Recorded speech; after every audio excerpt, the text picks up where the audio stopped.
Assalamualaikum warahmatullahi wabarakatuh. Ugi dumateng sanak sedulur ingkang rinengga agami Hindu kepareng kawula ngaturaken salam panayu bagya. Om Swastiastu. Shalom, salam sejahtera kagem kita sedaya. Pangajap saking kawula ugi ngaturaken Hong Ulun Basuki Langgeng.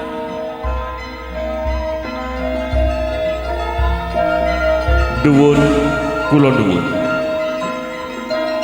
panjenenganipun dening para sesepuh, bini sepuh, aji sepuh sarta kasepuhan ingkang wonten ing tlatah Desa Tosari ingkang sampun lebda ing pitutur. Samonten ugi kawula ngaturaken dahat kinurmatan dumateng para satriya ning nagari Pangbating Praja ingkang mituhu kinabekten Bapa pamarintahan Desa Tosari, Bapa kepala desa ingkang sampun lenggah,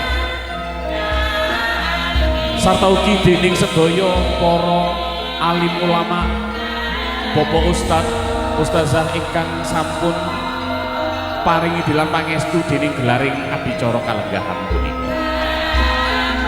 Dumateng para Dahasutrisna kalingga murta sinambi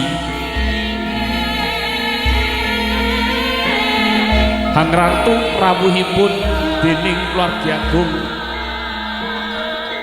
Boyong Besan ing Kaleng